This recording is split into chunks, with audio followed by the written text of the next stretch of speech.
السلام عليك يا أبا عبد الله.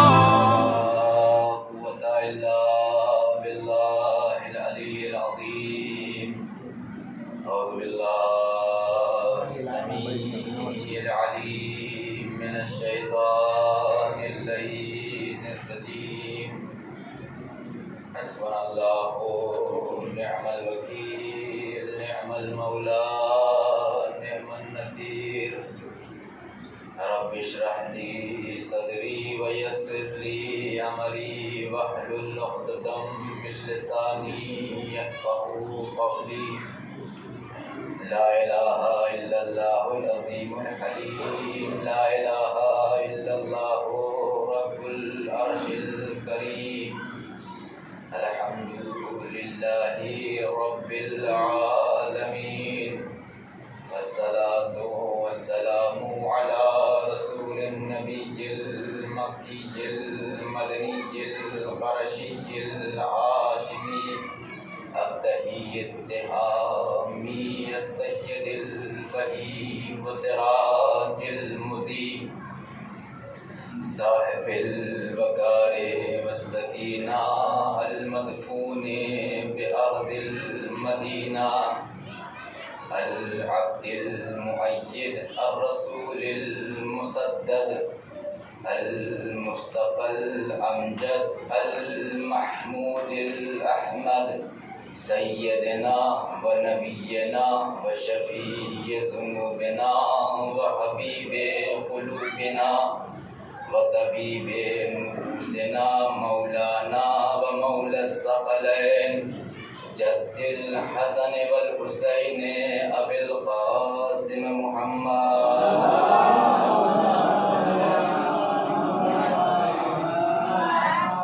وعلى آله الطيبين الطاهرين المعصومين المظلومين ولعنة الله على أعدائهم أجمعين من يومنا هذا إلى قيام يوم الدين.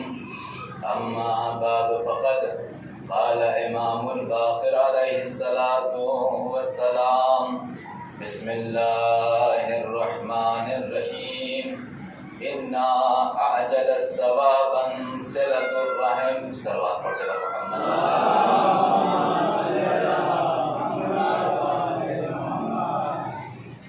بارگاہ شہزادی دو عالم میں ہماری اس حاضری کو اللہ قبول فرمائے، بیوی قبول فرمائے، اور اس جلیل القدر عبادت کا شرف ہمیں اور آپ کو نصیب ہوا ہے. اور یہ ساری باتیں کہنے کی تو نہیں ہے، لیکن ضرورت ہے کہ یہیں سے یہ ساری چیزیں بیان کی جائیں کہ بہت سے لوگوں کے ذہن میں یہ بات آتی ہے، یہ بیجا احترام ہے کہ ہم نے پیشاب کر لیا ہے، پانی نہیں لیا ہے تو فرش اعضاء پہ نہیں آنا ہے. نہیں، یہ فرش اعضاء یہ درسگاہ ہے، یہاں کے اوپر آپ جو ہے نجس بھی ہیں تب بھی آ سکتے ہیں، کیونکہ یہیں سے بتایا جائے گا کہ کہاں انسان نجاست میں جا سکتا ہے اور کہاں نہیں جا سکتا ہے. اگر آپ یہاں بھی نہیں آئیں گے تو پھر کہاں جائیں گے؟ کہاں سے آپ سیکھیں گے؟ کہاں سے آپ کو معلوم ہوگا؟ تو یہ مسجد نہیں ہے کہ آپ نجاست کی حالت میں آ نہیں سکتے. در حسین، بارگاہ حسین، درسگاہ حسین علیہ السلام سب کے لیے یکساں ہے، سب کے لیے برابر ہے.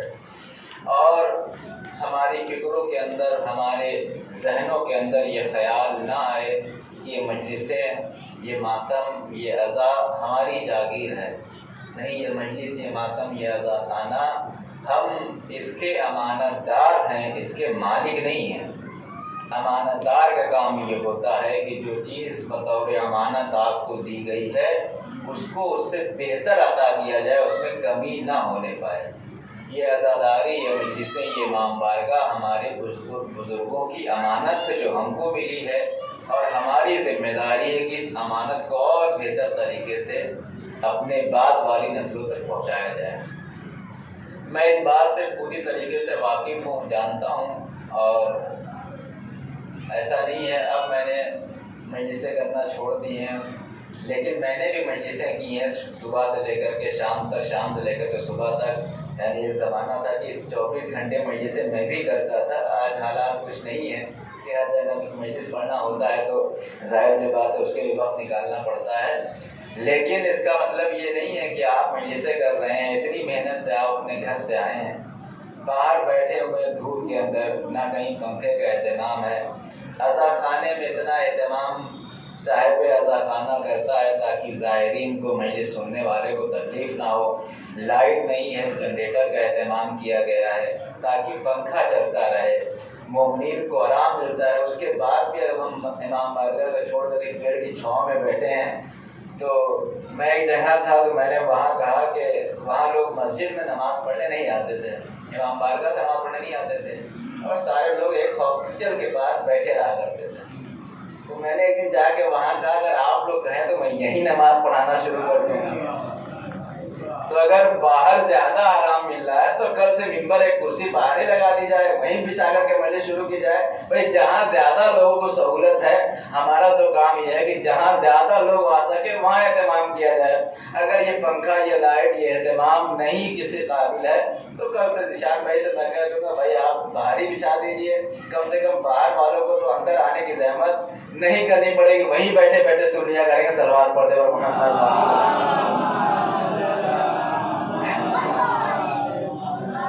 یہ کوئی طنز نہیں ہے، یہ کوئی اعتراض نہیں ہے، بلکہ یہ باتیں حق کی بات ہے، اور مولا کا فرمان ہے، میرا اپنا جملہ نہیں۔ الحق کو مر حق جو ہے نیم کی گولی ہوتی ہے، یہ میرا ترجمہ ہے۔ حق جو ہے کڑوا ہوتا ہے، مسواک تو آپ کر لیتے ہیں لیکن نیم کی پتی نہیں کھا پاتے۔ بہرحال ان ساری باتوں سے گریز کرتے ہوئے جس حدیث مبارکہ کو میں نے آپ کے سامنے پیش کیا ہے، کل کے موضوع سے متعلق ایک بات چھوٹ گئی تھی، رہ گئی تھی۔ ہم لوگ اکثر شکایت کرتے ہیں، یہ آواز جہاں تک پہنچ رہی ہے، خاص کر کے آج کے زمانے میں ہمارے بچوں سے میں خطاب ہوں، اور بچیوں سے، عورتوں سے، خواتینوں سے۔ آج کل ایک نیا ٹرینڈ چلا ہے، آپ نے دیکھا ہوگا، اور اس سے پہلے میں بیماری بتا دوں کہ ہر آدمی پریشان ہے کہ ہمارے یہاں نظر بہت لگ رہی ہے، دوسروں کی ہائے لگ رہی ہے۔ یہ حقیقت ہائے لگتی ہے، ہائے لگ رہی ہے، نظر لگ رہی ہے، ہمارے ذرا کی روزی میں کمی آ گئی ہے۔ ٹونا جادو کی اس طرح کے سوالات آتے ہیں کہ مولانا کیا ہماری روزی کسی نے بندش لگا دی ہے؟ کہ روزی کے اوپر کوئی بندش نہیں لگا سکتا، کیونکہ اللہ کا وعدہ ہے کہ ہم تم تک روزی پہنچا کے رہیں گے۔ لیکن بہرحال یہ ہمارے یہاں سوال آتے ہیں، اور آپ دیکھتے ہوں گے اس کی وجہ کیا ہے، کیا اصل وجہ کیا ہے کہ جو ہے، تو حدیثوں میں، ساری بات میں حدیث کے ذیل میں کر رہا ہوں، حدیثوں میں آیا ہے۔ کل میں نے حسد کے بارے میں بیان کیا تھا، تو اس کا ایک مسئلہ یہ ہوتا ہے کہ حسد ہوتا کیوں ہے، حسد کی وجہ کیا ہے۔ آپ اپنے گھر میں پیزا منگوا کے اعظم گڑھ سے کھا رہے ہیں، جب تک کوئی نہیں دیکھ رہا ہے، کسی کو نہیں پتا کہ آپ گھر میں دال چاول کھا رہے ہیں کہ پیزا کھا رہے ہیں، مرغے کی بریانی کھا رہے ہیں کہ بکرے کی بریانی کھا رہے ہیں۔ لیکن ہم نے کیا کیا، گھر میں 6 آدمی، پیزا آیا کتنا، ایک پیزا آیا، اور اس میں 3 حصہ یا 4 حصہ ہوتا ہے، آدھا آدھا توڑ کے سب کو ملا، لیکن اسٹیٹس پہ ہر آدمی لگایا ہوا کہ پیزا کھاتے ہوئے، یعنی ملا اتنا سا، اور اسٹیٹس پہ پورے پیزے کی فوٹو لگی ہوئی ہے۔ تو ظاہر سی بات ہے جو آپ کے دوست دیکھیں گے، جو عورتیں دیکھیں گے، آپ نے واٹس ایپ پہ ڈال دیا، یا بہت اپڈیٹ ہیں انسٹاگرام کے سٹوری پہ شیئر کر دیا، فیس بک پہ ڈال دیا، پیزا کھاتے ہوئے، مرغا کھاتے ہوئے، بریانی کھاتے ہوئے، رائتا پیتے ہوئے، یہ کرتے ہوئے، آج میں نے یہ ڈریس خرید لی ہے، آج میں نے یہ کپڑا سوا لیا ہے، آج میں یہاں گھوم رہا ہوں، آج میں وہاں سیر کر رہا ہوں، دبئی میں یہاں ہوں، فلاں جگہ یہاں ہوں۔ تو جب آپ نے اسٹیٹس لگایا تو اس کو 50 لوگوں نے آپ کے دیکھ لیا، اور آپ چاہتے بھی ہیں کہ زیادہ سے زیادہ لوگ دیکھیں۔ اب ہوتا کیا ہے، اس میں جو لوگ مومن ہوتے ہیں یا تو وہ خوش ہوتے ہیں یا دیکھ کر، ٹھیک، کوئی مسئلہ نہیں ہے، لیکن بیچارے، دیکھیں میں کسی کے اوپر اعتراض نہیں کر رہا ہوں، یہ ہماری اور آپ کی فکری عمل ہے۔ ایک مرتبہ ہمارے دل میں خواہش ہوتی ہے کاش ہم کو بھی تھوڑا سا پیزا مل جاتا، یا کسی کی بیوی نے فوٹو لگایا کہ ہمارے شوہر نے آج یہ دلایا، ہمارے میاں آج یہ لے کر کے آئے، آج ہم لوگ یہاں پارٹی کرنے گئے، آج ہم لوگ یہاں گھومنے گئے، آج بالکل فیکٹ جو آج کے زمانے میں چل رہا ہے، بالکل یہ بہت ضروری ہے۔ میں آپ کو بتا دوں حدیث میں آیا ہے کہ اپنی نعمتوں کو چھپاؤ۔ اگر تم سب کو شیئر نہیں کر سکتے، سب کو دے نہیں سکتے تو اس کو چھپا کے کھاؤ۔ اس کا مطلب یہ نہیں کہ آپ مدرسے میں ایک ہی روم میں رہتے ہیں یا ہاسٹل میں ایک ہی روم میں رہتے ہیں، بکسے کے اندر منہ ڈالے کھا لیے جو گھر سے آیا ہے۔ اس کا یہ مطلب ہرگز نہیں ہے۔ یہ ہوتا ہے کہ چار لوگ ساتھ میں رہ رہے ہیں ہاسٹل میں یا کہیں جاب پہ کام پہ، اب یہاں سے جو ہے پہنچا اچار سعودی، اب اپنا جو دال میں دھیرے سے چھپا کے چاول نیچے رکھے ہوئے ہیں اور نکال تھوڑا کے کھا رہے ہیں۔ یہ میں نہیں کہہ رہا ہوں، اپنی نعمتوں کو نمایاں مت کرو۔ اسٹیٹس پہ، اسٹوری پہ، سوشل میڈیا پہ شیئر کرنے سے کیا ہوتا ہے، لوگوں کی ہائے لگتی ہے۔ بہت سے ایسے لوگ ہیں کہ جو نہیں کھا پاتے یا جن کے پاس پیسہ نہیں ہے، مجبوری ہے، مشکلات ہے، کسی کے یہاں دال چاول نہیں ہو پا رہا ہے، اور جو روز فوٹو لگا رہے ہیں مرغے کی، پتہ چلا مرغا 20 دن پہلے بنا تھا، فوٹو اپڈیٹ آج آپ کر رہے ہیں، تو اس کا بھی اثر ہوتا ہے۔ یہ میں کل بات رہ گئی، تو آپ جو ہے پھر شکایت نہ کریں اللہ سے، رسول اللہ سے کہ ہمارے یہاں ہائے لگ گئی، روزی نہیں، ہمارے میاں پہلے بہت مانتے تھے اب نہیں مانتے ہیں۔ اس کی وجہ یہ ہے کہ ہو سکتا ہے کوئی اور ایک ایسی عورت ہو، ایسی بچی ہو کہ جس کا شوہر اس کے ساتھ یہ سب نہ کرتا ہو، تو اس کے دل پہ تکلیف ہوتی ہے، تو ہو سکتا ہے کہ اس کی ہائے آپ کو لگ جائے۔ اس لیے اسٹیٹس پہ اس طرح کی چیزوں سے پرہیز کریں۔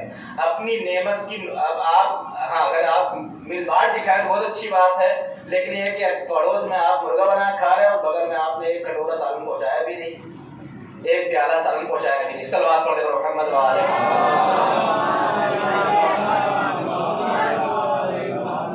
تو اس چیز سے پرہیز کریں۔ یہ انسان کی نعمت کے زوال کا ذریعہ بنتا ہے، آپ کے دوسروں کے دل میں حسد پیدا ہوتا ہے، جلن پیدا ہوتی ہے۔ یہ فطری بات ہے، خاص کر خواتین کے ذہن میں زیادہ جلدی آپ نے نیا ڈریس کیا لگا دیا، اگر ویسے تو فطرت یہ ہوتی ہے کہ کہاں سے لیا ہے، کتنے کا لیا ہے، پہلا سوال کہاں سے لیا ہے، کتنے کا لیا ہے، نہیں مل پایا تو گھر میں آفت ہوتی ہے۔ آپ تو اپنا لگا کے کنارے ہو گئی، بیچارہ مرد پریشان ہے، اب پورا تکیہ چھان رہا ہے، چوک چھان رہا ہے، وہ والا کپڑا ملے کہاں سے۔ تو ہم اور آپ ان چیزوں سے پرہیز کریں، اس سے آپ کے رزق میں، روزی میں کمی آ سکتی ہے۔ اگر بانٹ سکتے ہیں تو بہت اچھی بات ہے۔ آج میں آپ کے سامنے بہت اس مختصر کے وقت میں اور اس عجیب و غریب وقت میں جہاں مجھے خود نیند آ رہی ہے، تو میں آپ کی بات کیا بتاؤں۔ صلوات پڑھے اور محمد وآل محمد۔ اور اس کا بھی مجھے اندازہ ہے کہ آپ لوگ کتنے تھکے ہوئے ہیں، رات میں 3:30 4 بجے تک مسجد سے کی، پھر نماز پڑھ کے سوئے، پھر 9 بجے سے الحمدللہ مسجد شروع ہو گئی، اور یہ سلسلہ پھر مغرب پہ چلتا رہے گا۔ تو آپ تھکے ہوئے ہیں، لیکن بس 10 دن آپ تھکے، اس کے بعد امام حسین علیہ السلام ہم سے اور آپ سے رخصت ہو جائیں گے۔ پھر اگلے سال کون زندہ رہتا ہے، کون نہیں رہتا ہے۔ تو میں نے ایک حدیث آپ کے سامنے تلاوت کی ہے۔ دیکھیے، آپ نماز پڑھتے ہیں ثواب ملتا ہے، روزہ رکھتے ہیں ثواب ملتا ہے، مجلسوں میں آتے ہیں ثواب ملتا ہے، مجلس پڑھتے ہیں ثواب ملتا ہے، مجلس سنتے ہیں ثواب ملتا ہے، شعر لکھتے ہیں ثواب ملتا ہے، شعر پڑھتے ہیں ثواب ملتا ہے۔ جو بھی کام فرش اعضاء بچھا رہے ہیں، مجلس میں اپنے گھر سے آ رہے ہیں، ویڈیو بنا رہے ہیں، پنکھا چلا رہے ہیں، جھاڑو لگا رہے ہیں، جو بھی کام آپ اللہ کو راضی کرنے کے لیے کریں، اس کا ثواب ملتا ہے۔ لیکن جو حدیث میں نے آپ کے سامنے پیش کی ہے، امام فرماتے ہیں، ہمارے پاچے امام فرماتے ہیں، ان اعجل ثوابا صلۃ الرحم، نماز کا ثواب سب سے پہلے نہیں ملتا، روزے کا ثواب سب سے پہلے نہیں ملتا، حج کا ثواب سب سے پہلے نہیں ملتا۔ نماز یہاں پڑھی ہے، ثواب محشر میں ملے گا، روزہ یہاں رکھا ہے، ثواب محشر میں ملے گا، زکوٰۃ یہاں نکالی ہے، ثواب محشر میں ملے گا، اچھائی یہاں پہ کی ہے، ثواب محشر میں ملے گا۔ لیکن امام فرماتے ہیں ایک ایسا عمل ہے کہ جیسے ہی تم اس کو انجام دیتے ہو، اللہ ثواب سب سے پہلے اس کا دیتا ہے۔ کسی نے پوچھا مولا وہ کون سا عمل ہے؟ امام نے فرمایا وہ صلہ رحم ہے، اپنے بھائی کے ساتھ محبت دکھانا، اپنی ماں کے ساتھ محبت دکھانا، اپنی بیوی کے ساتھ محبت دکھانا، اپنے چچا کے ساتھ محبت دکھانا، اپنی پھوپھی کے ساتھ محبت دکھانا، اپنے رشتہ داروں سے مل جل کر کے رہنا۔ جب کوئی یہ عمل انجام دیتا ہے جسے صلہ رحم کہتے ہیں، امام فرماتے ہیں سب سے پہلے اس کا ثواب بندے کے حق میں لکھ دیا جاتا ہے۔ صلوات پڑھیں محمد۔ نعرے حیدری، نعرے حیدری، آواز بلند، نعرے صلوات۔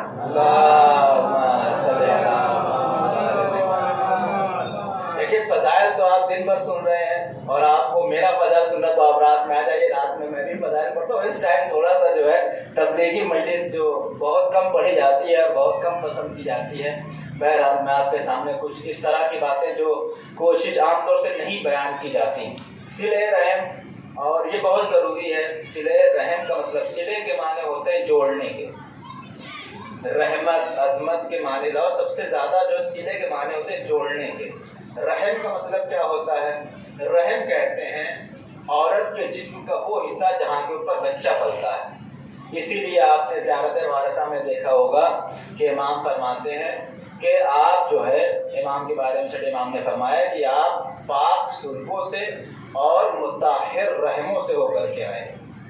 تو ہر انسان جو ہے رحم کے اعتبار سے اور سلب کے اعتبار سے رشتہ دار ہوتا ہے۔ آپ کے سلبی رشتہ دار، آپ کے چچا آپ کے سلبی رشتہ دار ہیں، باپ کی طرف سے، باپ کا بھائی آپ کا رشتہ دار ہے، اور آپ کے بھانجے بھتیجے، اور آپ کے چچا کے لڑکے، آپ کی پھوپھی کے لڑکے، آپ کے پھوپھی پھوپھا، یہ سب جو ہیں آپ کے سلبی رشتہ دار ہیں۔ ایک رحمی رشتہ دار ہوتے ہیں جو ماں کی طرف سے ہوتے ہیں، آپ کی خالہ، آپ کے ماموں، خالہ کے لڑکے، ماموں کے لڑکے، اور خالو وغیرہ، موانی وغیرہ، یہ آپ کے رحمی رشتہ دار ہوتے ہیں۔ حدیث میں آیا صلہ رحم کرنا۔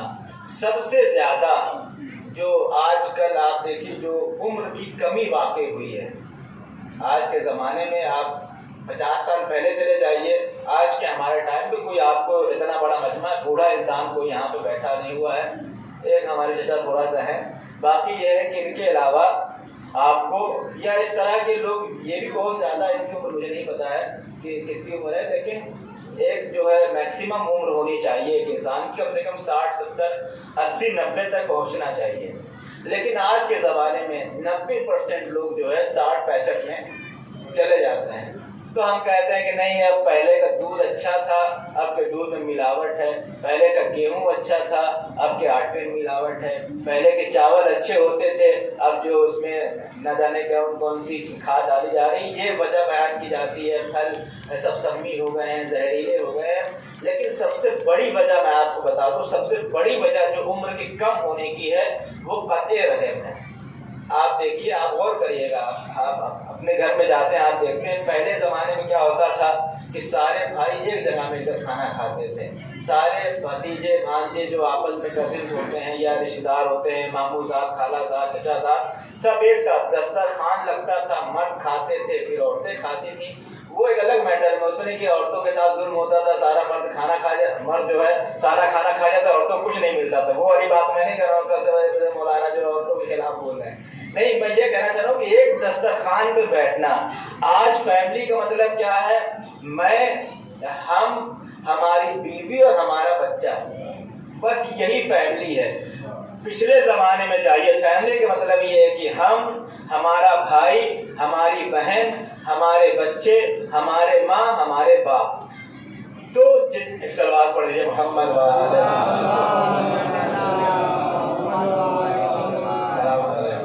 ایک اور سلوات پڑھیے،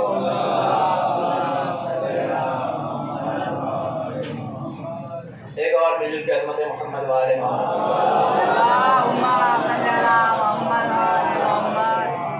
لیکن مجلس پڑھنا دشوار بھی ہو جاتا ہے، آسان بھی ہو جاتا ہے۔ اب جو ہے دشوار بھی ہوگا، تھوڑا بہت آسانی بھی ہو جائے گی۔ قرآن کی آیت ہے کہ ہر مشکل کے ساتھ جو ہے آسانی ہوتی ہے۔ بہرحال اپنے بزرگوں کے سامنے علماء کرام کا مجمع ہے۔ تو آج کے زمانے میں ہم نے قطع رحم کو زیادہ، فیملی ہم نے توڑ لی، چچا سے رشتہ توڑ لیا، خالہ سے رشتہ توڑ لیا، ماموں سے رشتہ توڑ لیا، اور اکیلے زندگی گزار رہے ہیں، اکیلے زندگی گزار رہے ہیں۔ قطع رحم، امام فرماتے ہیں کہ صلہ رحم کا فائدہ کیا ہے؟ جوڑ کر کے، خود امام حسین علیہ السلام جو دعائے عرفہ گزری امام، اس میں آپ نے فرمایا کہ صلہ رحم یہ نہیں ہے کہ چچا سے بات چیت ہے تو ہر مہینے ایک تو فون کر لیا، بھائی بات چیت ہے، فون کر لیا، امام فرماتے صلہ رحم وہاں پہ ہوتا ہے جہاں پہ لڑائی ہو جائے تب آپ فون کریں. اور حضرت رسول خدا صلی اللہ علیہ وآلہ وسلم کئی ارشاد گرامی ہے. آپ نے فرمایا کہ یہ بات سب رسول نے فرمایا کہ یہ بات حاضرین کے سامنے فرمایا کہ تمام حاضرین کے لیے جو حاضر ہیں اور جو لوگ حاضر ہوں تمام غائبین تک یہ بات پہنچا دیں. نسل در نسل یہ بات پہنچنی چاہیے کہ اگر تمہیں صلہ رحم کرنے کے لیے، صلہ رحم کا ترجمہ یعنی اپنے چچا سے ملنے کے لیے، اپنے چچا سے ملنے کے لیے، اپنے امو سے، اپنی خالہ سے، اپنی پھوپھی سے، ماموں سے ملنے کے لیے اگر تمہیں 1 سال کا راستہ پیدل طے کرنا پڑے تب بھی تمہارے لیے بہتر یہ ہے کہ پیدل جا کر کے اپنے چچا اور ماموں سے ملاقات کرو، صلہ رحم کرو. اس زمانے میں بہت مشکل تھا. ہم ہر آدمی اپنے آپ کو دیکھے. آج جو ہے ذرا بھائی آپس میں بھیڑے ہوئے ہیں زمین کو لے کر کے، بھائی بہن کا رشتہ خراب ہے، میاں بیوی نہیں بات کر رہے ہیں، ماں بیٹے میں ناراضگی ہے، باپ بیٹے میں ناراضگی ہے، اور اس کی عمر انسان کی کم ہو جاتی ہے. روایت میں ہے کہ 30 سال کی عمر 3 سال ہو جاتی ہے قطع رحم کرنے کی بنیاد پر، اور صلہ رحم کرنے کی بنیاد کے اوپر 3 سال کی عمر 30 سال ہو جاتی ہے. تو رسول کی یہ حدیث ہے، آپ نے فرمایا کہ 1 سال اگر پیدل چل کر کے جانا ہو تمہیں ملاقات کرنے کے، صرف صلہ رحم کرنے کے لیے. آج کے ٹائم ہم صرف مطلب سے فون کرتے ہیں. جب شادی کا موقع آیا تو فون کر دیا، چچا کیا کیا تو ہماری لڑکی کی شادی آ جائیے گا، یا خدا نخواستہ کوئی مر گیا تب شادی کر دیا، بہت تعلقات ہیں تب ہم نے فون کر دیا. لیکن ضروری یہ ہے کہ ہم جو ہے اپنے، اور ہم کتنا پریشان بھی، آپ دیکھیں قطع رحم کرنے والا ہمیشہ پریشان رہتا ہے. ہم اور آپ تلاش کریں، ہم پریشان ہیں کہ ہماری روزی بڑھ کیوں نہیں. یہ امام فرماتے ہیں صلہ رحم کرو، اپنے رشتہ داروں سے ملو جلو، تمہاری روزی اپنے آپ بڑھ جائے گی. تم صلہ رحم کرو، تمہاری عمر میں اضافہ ہوگا، تمہارے گناہ معاف ہو جائیں گے، جنت کی ضمانت میں تم سے لیتا ہوں. اس زمانے میں بہت مشکل تھا، یا آج کے زمانے میں آپ سے 20 سال پہلے اگر برسرا میں آپ کوئی پہچان والا رہتا ہے، بناوا میں رہتا ہے، اور مجھے سارے گاؤں کے نام نہیں گنانے ہیں، قصبہ میں رہتا ہے اور بجار میں رہتا ہے، تو آپ کو اگر جانا ہے وہاں کے اوپر ایک مطلب خبر پہنچانے کے لیے تو آپ کو چل کر کے جانا پڑتا تھا، تو بہت مشکل تھا. لیکن آج تو ایک دم آسان ہے. یہ موبائل ہے، آپ نے 2 سیکنڈ میں آپ نے نمبر لگایا اور فون کر دیا، سلام دعا کر دیا، نہ آپ کا کچھ چلا گیا 2 منٹ میں، نہ ہمارا چلا گیا. لیکن ہر آدمی اپنے آپ کو غور سے سوچے کہ کتنے دن ہو گیا اس نے اپنے چچا سے بات نہیں کی، کتنے دن ہو گئے اس نے اپنی پھوپھی سے بات نہیں کی، کتنے دن ہو گئے اس نے اپنے خالہ سے رابطہ نہیں کیا، کتنے دن گزر گئے کہ اپنے کزن سے بات نہیں کی، اپنے بھائی چچا زاد بھائیوں سے، پھوپھی زاد بھائیوں سے، خالہ زاد بھائیوں سے. کیوں؟ جتنی زیادہ ہمارے پاس فیسلٹی آتی جا رہی ہے، جتنی زیادہ دوریاں کم ہوتی جا رہی ہیں، اتنے زیادہ دور ہوتے جا رہے ہیں. جب دوریاں زیادہ تھی تو ہمارے دل قریب تھے، آج جسم قریب ضرور ہیں. ایک ہی گھر میں بھائی الگ پکا رہا ہے، بہن الگ کھا رہی ہے، چچا الگ کھا رہے ہیں. اس کی وجہ سے ہمارے دسترخوانوں سے نعمتیں اڑ گئی، برکتیں اڑ گئی، نعمتوں میں تنزلی آتی جا رہی ہے، رزق میں اضافہ نہیں ہو رہا ہے. صلوات پڑھ دیں عظمت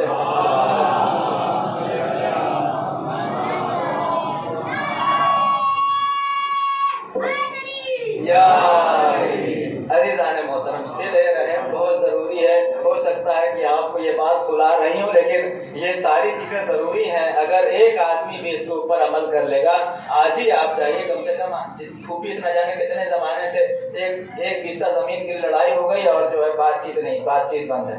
نہیں، زمین کا معاملہ الگ ہے، وہ تو ابا جانے اور پھوپھی جانے. ہمارا پھوپھی سے کیا تعلق ہے، اس میں ہمارے جھگڑے کیوں ہوتے ہیں؟ ہم تو کم سے کم اپنی پھوپھی سے، اپنی خالہ سے، اپنے ماموں سے، اپنے رشتہ داروں سے تعلقات کو بڑھائیں. جو تعلقات بھائی سے آج بول نہیں رہا ہے. روایت میں ایک واقعہ ہے، داستان میں آپ کے سامنے عرض کرتا ہوں، اور اس کے بعد ایک اور صلہ رحم کے عنوان سے تاریخی گفتگو آپ کے سامنے کر کے زحمت تمام کرے. صلوات پڑھتے ہوئے محمد و آل محمد.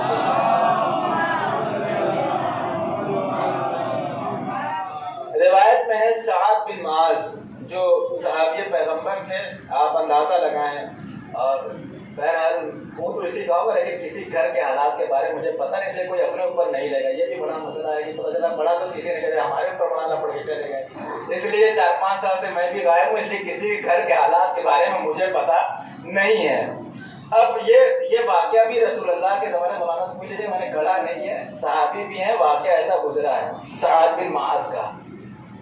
ہوا یہ کہ سعد بن معاذ کا انتقال ہو گیا، رسول اللہ کو خبر ملی، اور آپ کو بتا دوں کہ تشییع جنازہ میں اس کا بھی بہت ثواب ہے، اور کیا کیا بیان کیجیے، ہم لوگ جاتے ہیں، ہم سب یہی کرتے ہیں، گئے انتظار کریں، دور کھڑے ہو کر کے جیسے ہی مردہ اندر پہنچے خالی 5 جو ہے مٹی پھینکا اور واپس، جو کہ حق یہ ہے کہ آپ ساتھ میں جنازے کے جائیں، کاندھا دیں اور انتظار کریں کہ جب دفن ہو جائے کم سے کم 1 سورۃ فاتحہ اسے قبر کے اوپر ہاتھ رکھ کے پڑھ کر کے انا انزلنا 7 مرتبہ 11 مرتبہ پڑھ کر کے آپ آئیں۔ لیکن ہم اور آپ کچھ لوگ ڈائریکٹ قبرستان میں پہنچ جاتے ہیں، یہ بھی زحمت نہیں کرتے کہ میت کے ساتھ چلیں، اپنے یہاں سے بائک اٹھائی، جب میت وہاں جا رہی ہے آپ پہلے ہی سے شارٹ کٹ سے جو ہے قبرستان میں جا کے کھڑے ہو استقبال کے لیے۔ میت کا استقبال نہیں کرنا ہے، آپ کو تشییع جنازہ کرنا، میت کے ساتھ ساتھ چلنا ہے۔ تو عزیزان، سعد بن معاذ کا انتقال ہوا اور قبر پہنچائی گئی، رسول اللہ کے پاس خبر پہنچی، آپ ننگے پیر دوڑتے ہوئے پہنچے، صحابی تھے، ننگے پیر دوڑتے ہوئے پہنچے، اور پہنچنے کے بعد جا کر کے غسل میں حصہ لیا، کفن دفن میں ساری چیزوں میں آگے اپنے ہاتھ سے غسل دیا، کفن پہنانے میں بھی شریک، اور اس کے بعد جنازہ جب لے کر کے چلے، کبھی دائیں سے جنازہ میں کاندھے دے رہے تھے، کبھی بائیں سے، ہر طرف سے کاندھا دیتے ہوئے تکبیر پڑھتے ہوئے جا رہے تھے، اور فرما رہے تھے کہ سعد مبارک کو تمہارے جنازے میں 70,000 فرشتے شریک ہیں۔ اور اس کے بعد جنازہ قبر کے پاس پہنچا۔ آپ دیکھیے، ہر آدمی اپنے گھر کا اندازہ لگا لے، قبر کے پاس پہنچا، سعد بن معاذ کو قبر میں اتار دیا گیا، رسول اللہ قبر کے اندر اترے، اور اس کے بعد جو رسومات ہوتی ہیں، جو احکام ہیں دین کے، سارے آپ نے انجام دیا، اور اس کے بعد باہر نکل آیا، قبر تیار ہو گئی، اور ایک مرتبہ سعد کی امی نے، سعد کی والدہ نے مبارکباد دی، سعد تم کو جنت مبارک ہو۔ رسول اللہ ٹوک دیا، تم جنت بانٹ رہی ہو، تم کو کیسے پتا کہ سعد جنت میں چلے گئے؟ سعد کے اوپر فشار قبر ہو رہا ہے، تم سعد کو جنت کی بشارت دے رہے ہو، مبارکباد دے، سعد تمہیں مبارک ہو، جنت مبارک ہو، بہشت مبارک ہو۔ اب صحابیوں نے سوال کرے، یا رسول اللہ یہ کیسی بات ہے، ہم نے اس سے پہلے اتنا زیادہ کسی کو، آپ کو کبھی نہیں دیکھا، ہم اور آپ کتنے خوش نصیب ہیں کہ ہمارے جنازہ آ کر کے خامنائی صاحب پڑھاتے ہیں، سستانی صاحب پڑھا، آدھا گاؤں دے گا، کتنی اچھی قسمت ہے۔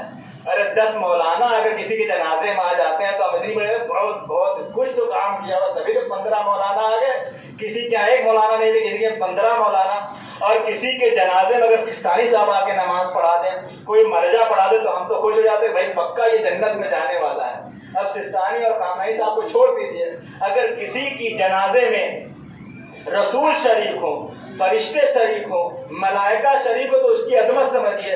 اب صحابہ نے دانتوں تلے انگلی دبا لی، یا رسول اللہ ابھی تو آپ کہہ رہے تھے کہ سعد مبارک اور تمہارے جنازے میں 70,000 فرشتے کاندھا دینے کے لیے آئے ہیں، اب دوسری طرف آپ کہہ رہے ہیں کہ سعد کو فشار قبر ہو رہا ہے، قبر ان کو دبا رہی ہے۔ ایک مرتبہ رسول نے فرمایا کہ وہ ساری فضیلتیں ایک طرف، صحابیت ایک طرف، میرا شریک ہونا، میرا جنازے میں شریک ہونا، کفن دینا، غسل دینا، قبر میں اترنا ایک طرف، لیکن سعد اپنے گھر والوں کے ساتھ اچھا نہیں تھا، اپنی بیوی کے ساتھ اس کا تعلق اچھا نہیں تھا، اپنے بچوں کے ساتھ اس کا تعلق اچھا نہیں تھا۔ عزیزو، ایک جملہ کہنا چاہتا ہوں، سعد تو امت کا ایک نارمل سا صحابی ہے اور رسول کی نگاہ میں بڑا احترام تھا، لیکن اپنے بیوی بچوں سے قطع رحم کیا، ان سے تعلقات اچھی نہیں تھے، ان کے گھر میں اچھے روابط نہیں تھے، اس لیے اللہ نے ان کے اوپر فشار قبر کیا، قبر دبانے لگی۔ اب ذرا سوچو کہ جب زمین کے ایک چھوٹے سے صحابی کا یہ عالم ہے تو اب رسول اسلام نے کیا فرمایا، اے علی تم اور میں اس امت کے باپ ہیں، اگر کوئی عام صحابی اگر اپنی بیوی کے ساتھ ایسا کر دے یا اپنے باپ کے ساتھ یا اپنی ماں کے ساتھ اگر ایسا کرے تو قبر میں فشار ہوتا ہے، تو سوچو اگر کوئی امت کے باپ کے ساتھ قطع رحم کرے۔ اور پلس پوائنٹ یہ ہے کہ یہ ہے ابو تراب، جب مٹی نارمل آدمی کو اتنا دبا رہی ہے تو جس کے باپ کے ساتھ تم نے قطع رحم کیا ہے سوچو اس کو کتنا دبائے گی. صلوات پڑھیں محمد والے. نعرے حیدری، نعرے حیدری، آواز بلند، نعرے سلوات.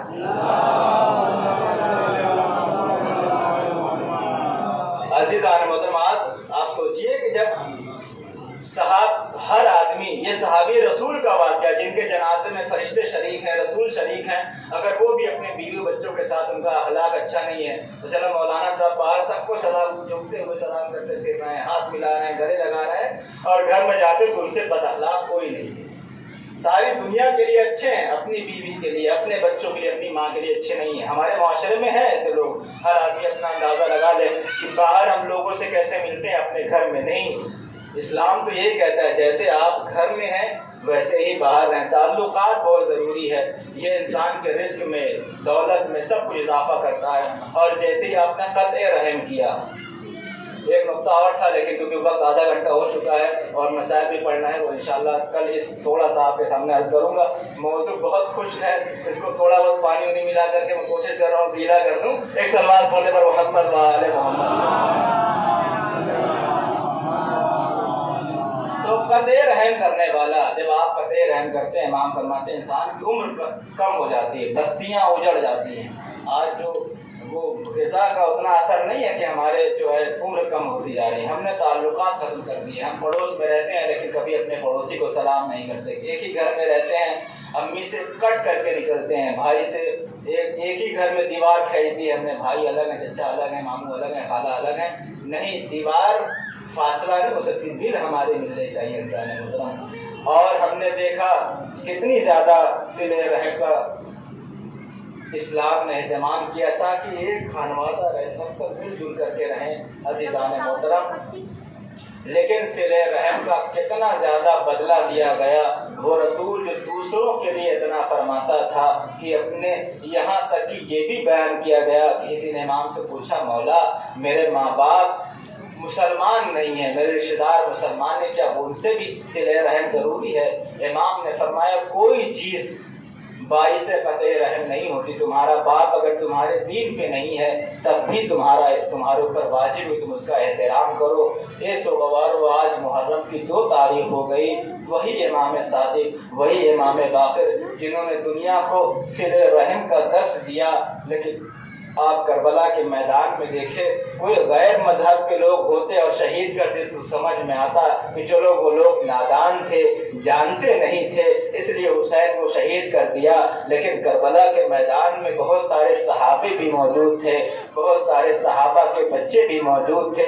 یہ وہی لوگ تھے جنہوں نے اپنی آنکھوں سے دیکھا تھا کہ رسول حسین کو کیسے اپنی آغوش میں اٹھاتے تھے. یہ وہی لوگوں تھے جنہوں نے اپنے کانوں سے سنا تھا کہ رسول اپنی آغوش میں اپنے کبھی کاندھے کے اوپر حسین کو پھرایا کرتے تھے، ان کے لیے سواری بنا کرتے تھے. ایسو گوارو، آج 2 محرم آ گئی، حسین کربلا کے میدان میں وارد ہو گئے. بس ایک بہت مختصر مسائل پڑھ دوں. جب یہ قافلہ کربلا کے میدان میں پہنچا، محملیں باحجاب ہیں، پردے کے ساتھ پورے پردے کا اہتمام ہے. ایسو گوارو، عباس قافلے کے ساتھ ساتھ ہیں اور محمد قافلے کے ساتھ ساتھ ہیں، سارے جوانان بنی ہاشم قافلے کے ساتھ ساتھ ہیں.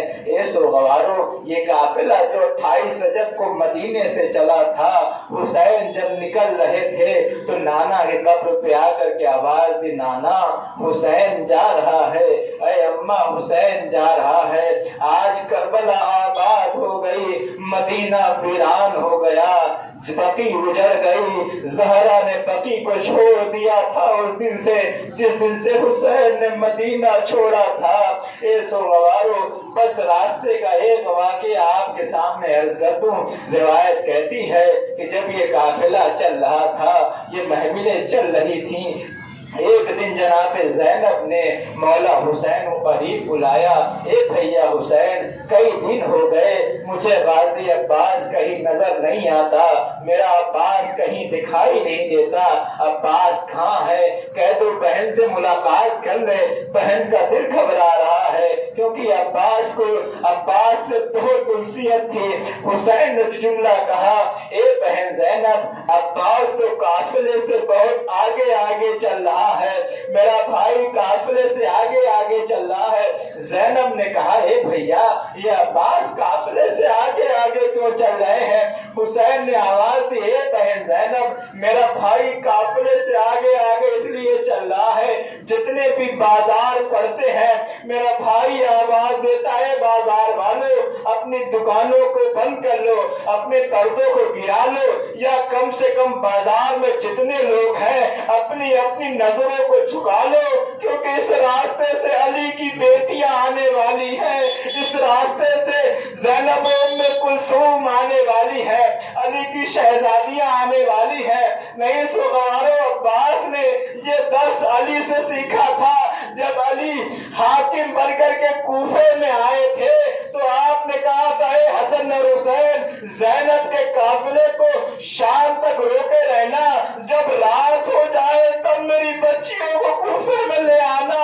عباس نے دیکھا تھا، آج عباس آگے آگے چل رہے ہیں۔ ایک مرتبہ زینب کی آنکھوں میں آنسو آ گئے، کیونکہ زینب کو تو معلوم ہے نا کہ 11 محرم کے بعد کیا ہونے والا ہے، اور جب نہیں عباس کو بلایا ہو، اے میرے شیر، ابھی تم لوگوں کی نظروں کو جھکا رہے ہو، بازاروں کو بند کروا رہے ہو، اے عباس اس وقت کیا ہوگا جب 11 محرم ہوگی، انہی راستوں سے تمہاری بہن کو گزارا جائے گا۔